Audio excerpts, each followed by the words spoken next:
I just made the best day one center build in NBA 2K27.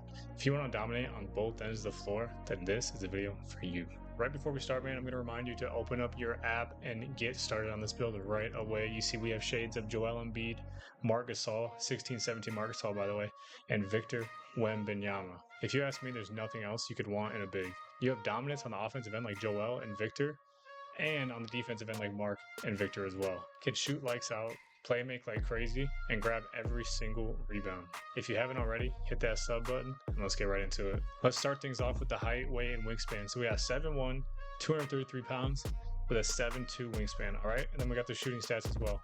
90 close shot, 80 driving layup, 65 driving dunk, 81 standing dunk, and 75 post control. Now, if you see my last video, you probably know that I am a man of cap breakers. So when you see the 65 driving dunk, do not be worried. We're not going to get crazy like an 87, but we are going to cap break that a little bit higher. Just stay tuned for that. Now, when it comes to takeovers and badges, we can go over that real quick. With the finishing badges, we have gold aerial wizard, we have gold flow game, gold ghost stepper, silver hook specialist, which doesn't really matter, no layup mix master, gold paint prodigy, silver physical finisher, silver post powerhouse, bronze post spin catalyst, silver rise up, and that's it for the finishing badges for now. As far as the takeovers go, we get paint surgeon and inside touch, as well as hydration here obviously, but that's going to be on all builds. We do get some great badges. We're going to get even more badges once we put cap breakers on. I think a big thing for having a center this year is having a high close shot. High close shot, high driving layup, and high standing dunk is all going to be really good. If you're able to get some sort of posterizer badge as well, it's going to be even better. And post scoring is supposed to be very, very good this year. So that's why I added the little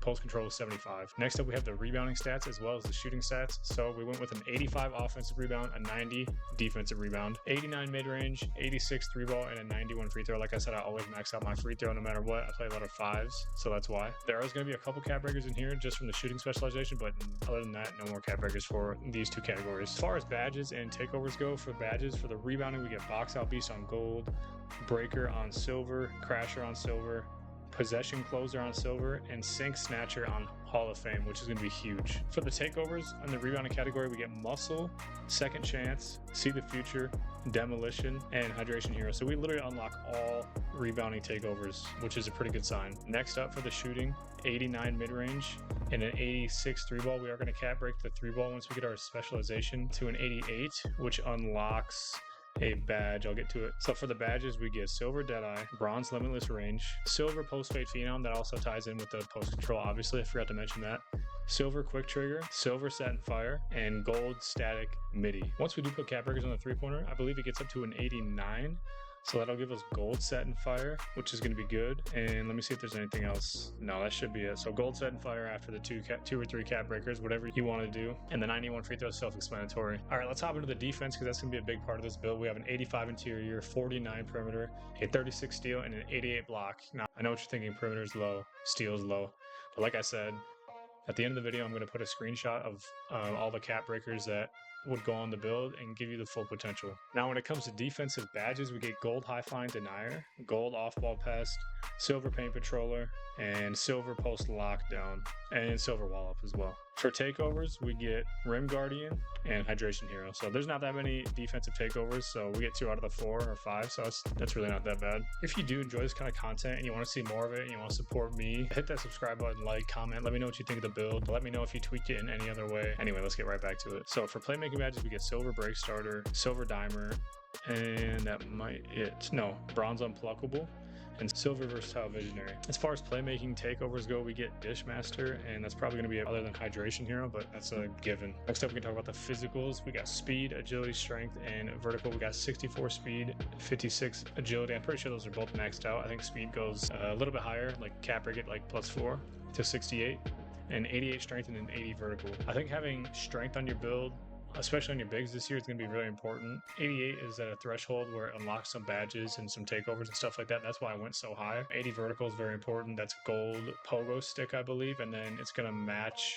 It's going to be high enough regardless for dunk packages and stuff, but either way, when you're making a big, just don't sleep on your strength and your vertical. And I always max out my speed and agility on all my bigs, no matter what. So for the badges, we get silver brick wall, silver bruiser, gold pogo stick, like I just said, gold workhorse, which we can eventually +1 or +2 if we want to, which I think that's going to be a really good badge this year. So if you are making it big, just try and get that at least on silver. And there are no takeovers for the physicals, obviously, so it's going to be one of the main categories that kind of. So here's the final build breakdown with 19 cap breakers. This is where I plan to put all my cap breakers at. You don't have to do that. Like I said, you can play center without a ball handle and a high speed with ball, and the 80 pass accuracy will be just fine. Your 68 speed jumping from a 64 really isn't that big of a difference, but the way I play, that's how I want to do things. Like your perimeter defense and your steal. The 62 perimeter gets you bronze immovable, and the 60 steal gets you bronze interceptor. Like I said, it doesn't really matter as a center. You can go pass accuracy, but you also have the potential, if you don't want to use that there, you can go 93 block from 88, which is going to get you gold high flying denier or Hall of Fame high flying denier, something like that. But for me, the way I play the game, 70 ball handle, it's going to unlock a lot of the SIGs that I need for playing point center. This is a point center in my eyes. Like I said, that's why I said it's very good day one. You might be sitting here scared because, 19 cap breakers later. No, you don't even need any cap breakers, honestly. You don't need the driving dunk. You can use layup, close shot, and your standing dunk. You can already rebound. You already have good pass ac. You're not going to be handling the ball much if you're actually playing center, and speed with ball is not going to matter regardless. Perimeter defense, how often are you going to be playing perimeter defense? Like, not very. And if you are, you'll be able to hold your own, I promise. The three-pointer only goes from 86 to 88. You already have like silver deadeye. I think you want to unlock one more badge here at 88, but that's just whenever you get your shooting specialization done, just throw those on. It doesn't really matter. So for me, this is where the 19 cap breakers are going. After I get more than 19, like towards the end of the year, I don't know how many are in the game this year, but I do want to max out my close shot to a 94 to get Hall of Fame ghost stepper. It would be nice to do a 93 block, and other than that, the mid-range does go up to a 91, which I could do that too, but I mean, that's kind of preference. You don't really gain anything from that. So the post control, I think, gets cap broken a little bit better into like the 80s, so that might be fun too. But either way, whether you make it or not, this is the full build. Had shades of Wemby. I know he's like 7'1". People might be like, well, it's not a Wemby build, Wemby 7'4", this and that, whatever. It doesn't matter. He had the shades of him. We all know shades don't really matter. The fact of the matter is that this build will get you results on the floor, mainly in fives. You could, if you play like me and you get the ball handle and the speed of the ball up, you could run ISO with this in the twos, the threes. It doesn't really matter. I think it's fit for all game modes. You can even run the ones with it too. So either way, hopefully you were building with me, and I hope you guys like this specific build. Let me know in the comments. Peace.